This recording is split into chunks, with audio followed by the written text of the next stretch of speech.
Greetings everyone, my name is Raziel and today we're looking at Barban Falk. Wait, what? Falk? Indeed, Falk. A few weeks ago I made a poll in the community tab asking whether or not people were interested in legacy content. And as you can see from this video, the majority wanted to see legacy content. So today we are going to examine one of the coolest Iron Warrior concepts of the past and take a look at how you could play it today. But back to Falk. Just looking at this warlord, you may wonder why he is in the Iron Warriors. After all, the faction has next to no synergy with this type of self-damaging playstyle. And you would be correct. The faction does not have a lot of synergy with dealing damage to your own units. However, not a whole lot does not mean none. There are a few cards in the Iron Warrior card pool that did have synergy with taking damage, resulting in a Falk deck with a roughly 24 damage finisher combo. This deck was then dubbed the Falkening, and we'll be taking a look at it today. This is what used to be the list, or at the very least it is a very close replication. Do not be fooled, cards like Horus Heresy are still standard mode, but they were around before the rotation as well, so they still saw play back then. So let us talk about the Falkening. The Falkening is a 3-card combo. Technically only a 2-card combo, but you realistically needed the 3rd card to be able to pull it off. First we have the Tyranthikos Veterans, a 4 energy Astartes with 3 attack, 6 HP, the relentless ability to take 1 damage, and the rage ability to gain +2 attack. This is your OTK body. It should be obvious that taking damage from Falk's ability will power the attack of this guy up to reach almost obscene levels, and therefore it is the best troop for what we are trying to do. Speaking of what we are trying to do, the second card is Harsh Discipline, a 2 energy tactic with the effect to deal 1 damage to a friendly Astartes or infantry and give it Bloodthirst. The combo is using Discipline on your Tyranthikos Veterans, using Falk's ability, and now you have an 11 attack, 3 HP Astartes with Bloodthirst, which will then grow into a 13 attack, 1 HP body after attacking the enemy warlord once, assuming it has 2 attack, resulting in a total of 24 damage dealt simply by using these 2 cards alongside Falk himself. But obviously, despite the initial 6 HP, the Tyranthikos Veterans are still relatively easy to remove, or at least damage enough to deny you the full combo. That is where our 3rd card comes into play, the Escape Vent. For 1 energy, the Escape Vent gives stealth to a friendly infantry or Astartes. With this, we are able to protect our Tyranthikos Veterans for a turn, and so they are able to go face on the next turn. And that is the combo. One big upside is that all of these cards are super cheap, allowing for very early lethal pushes if you manage to get all the cards. Speaking of getting all the cards, the rest of the deck is primarily geared to cycling and searching for these combo pieces. In particular, we are only running 1 other Astartes in Erasmus Golg, an alternate late game wincon, so that our Rhino 77235 is almost guaranteed to draw us into the Tyranthikos Veterans. This makes the Rhino function as basically a 3rd and 4th copy of our Veterans when it comes to finding the card. Other than that, we have burn tools like Precision Bombardment, Contrador, and Viral Bombs to complement the Falkening and serve as an alternate wincon should our opponent manage to out-bow Veterans. One final card to mention are the Nurglings. This 1 energy demon has 1 attack, 3 HP, maintenance 1, and on backlash returns to our hand. Basically, this card cannot die, which makes it a great early game recipient of Falk's ability, enabling it to bash for 3 damage consistently before simply being put into play again afterwards.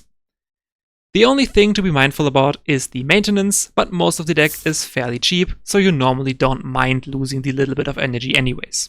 And that is what the deck used to look like. Now let's examine what we will be playing today. This is the modernized list. As you can see, we substituted a couple of cards. First, we replaced Horus Heresy with the Acheronian Secutor. This change enables us to draw into the Veterans even easier, as now we can draw into the Rhino near guaranteed thanks to the Secutor, which then draws into the Veterans near guaranteed. Basically, now we have even more copies of the Tyranthikos veterans in our deck, while simultaneously reducing the amount of tactics, which frees up our command bridge a bit to access our other combo pieces a bit easier. Second, we replaced Informant Network with Urban Warfare. This is because Urban Warfare is simply a lot cheaper, and the troop draw is a lot more valuable outside of stealth matchups than the 1 damage. It is important to still use a card that actually removes stealth, by the way. Call of Cowardice does not suffice for this strategy. This is because Warlord stealth is a lot more common in Legacy, and was a lot more common back in the day too, so we need to be able to reveal the enemy Warlord for our veterans and burn tools. Warlords like the old Corvus Corax, Lycona Cherokee, or Conrad Curse all had access to stealth built into them, so for these matchups we need to be able to reveal them. Lastly, both copies of the Bitter End turned into Sergeant Coulson and Samira Devian. Both of these guys get us access to more troops to throw at our opponent, Samira doing so directly, whereas Coulson generates them in our hand. Generally, these serve as alternate wincons and ways to bridge the time until we get to our combo. Samira is especially deadly in combination with Viral Bombs, as she has 2 HP, and there is no 3 energy cultist that has more than 3 HP, guaranteeing multiple Viral Bombs repetitions depending on the size of the enemy board. And that concludes all of the adjustments as well as the deck overview. If you want to read more, specifically on all the legacy cards you may have never seen before, I highly recommend the deck paste, where I'll be going over all the cards for both versions. As always, if you want to see more of this type of content, specifically legacy decks, leave a like and comment down below. That was it from me. Enjoy the games.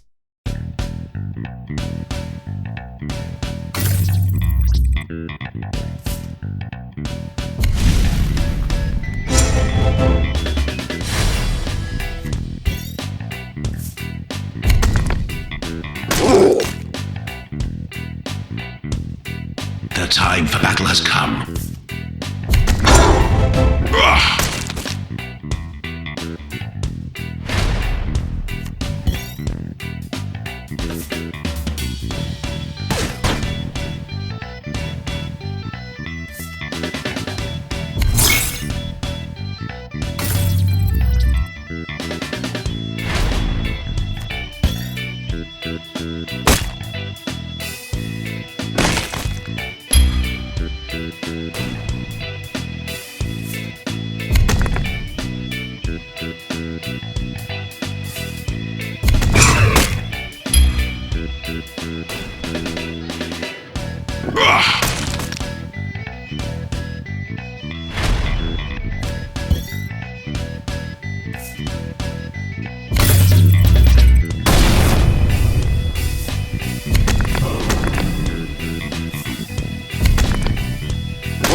This is about victory, true victory.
our legion.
Yeah.